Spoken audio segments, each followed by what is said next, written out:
చెప్పండి 12 ఎకరాలు ఉంటే ఒక్క సంచి తీసుకుపోయి 7 చల్లాలి. నేను 7 చల్లాలి.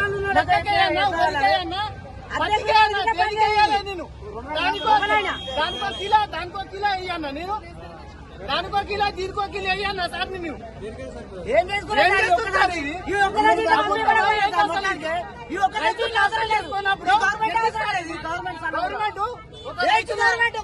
రైతును అర్థం చేసుకున్నప్పుడు గవర్నమెంట్ ఎందుకు ఇది? ప్రతి కార్తీక కష్టం చూడాలి, అన్ని చూడాలి సార్. కష్టం మాకు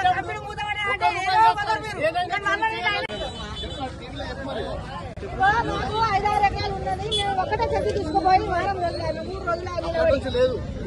3 రోజులు నిలబడే వాహనాలు నిలబడటం అన్నం లేదు. లేచి వచ్చినాం, పొద్దుగాలు వచ్చిన మార్కెట్.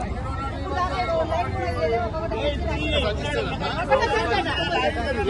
6 ఎకరాల పొలంకి ఇది ఒక చెట్టు తీసుకుపోయి మేము ఏం చేయాలి?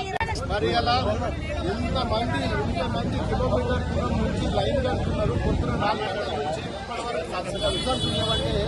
ఎంత అన్యాయం. వర్షాలు పడుతున్నాయి, మాటలేసుకున్నారు, పెట్టుబడులు పెట్టుకున్నారు. ఇంత దారుణం. ఇంత పెద్ద పెద్ద లీడర్లు ఉన్నారు. ఇక్కడ ఒకరిని మించిన ఒక లీడర్లు ఉన్నారు. ఏ నాయకుడు వస్తలేడు, ఏ మంత్రి వస్తలేడు, ఒక అధికారి లేడు, ఒక కలెక్టర్ లేడు, ఎవరు కూడా గతి లేరు. కనీసం రైతులకు చెప్పే పరిస్థితి కూడా లేదు.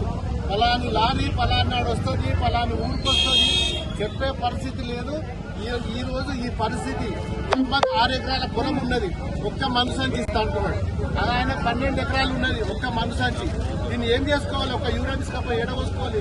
తినేదా బుక్కేదా? ఇది గతంలో ప్రతి గ్రామానికి వాళ్ళు ఇంకొస్తే టైం ఖరాబ్ అవుతుంది, వాళ్ళు పని చేసుకోవాలి. గ్రామానికి 4 లారీలు 5 లారీలు పంపేది. మా ప్రభుత్వం ఉన్నప్పుడు ప్రతి గ్రామానికి లారీలు పంపిస్తే ఆ ఊర్లోకి పోయిన తర్వాతనే రైతులు ఎవరి బస్తాలు వాళ్ళు తీసుకుపోయేది. ఇవాళ మండల్ హెడ్ క్వార్టర్లలో 20 గ్రామాల నుంచి ఇంత పెద్ద ఎత్తున లైన్ కడితే వచ్చింది 300 బస్తాలు వచ్చింది. లైన్ లో 1000 మంది ఉన్నారు. ఈ 1000 మందికి ఎప్పుడు రావాలి? ఎప్పుడు రైతులు వీళ్ళు మసాలా సంచులు యూరియా తీసుకుపోయి పొలాలకు ఎప్పుడు వేసుకోవాలి? మీ ముందే ఉన్నారు వాళ్ళు. 6 ఎకరాలు 12 ఎకరాలు 13 ఎకరాలు ఉన్నా ఒక యూరియా బస్తా. ఇది పరిస్థితి. అలా ఇప్పటికైనా కళ్ళు తెరవండి. మరి బీజేపీ ఎంపీలు ఉన్నారు, కాంగ్రెస్ ఎంపీలు ఉన్నారు. మరి వాళ్ళు ఏం చేస్తున్నారు? ఇవాళ కనీసం రైతుల గురించి పట్టించుకోకపోతే ఇవాళ ఏంది? ప్రభుత్వం ఉందా లేకనా? ఇంత దారుణం గతంలో ఎప్పుడు కూడా ఈ పరిస్థితి లేదు. మరి ఇందిరమ్మ రాజ్యం అంటే ఇదేనా? ఇందిరమ్మ రాజ్యం అంటే రైతులకు మందు సంచులు లేకపోతే ఇందిరమ్మ రాజ్యం. ఇవాళ కాంగ్రెస్ వాళ్ళ పరిస్థితి ఇదే ఉన్నది.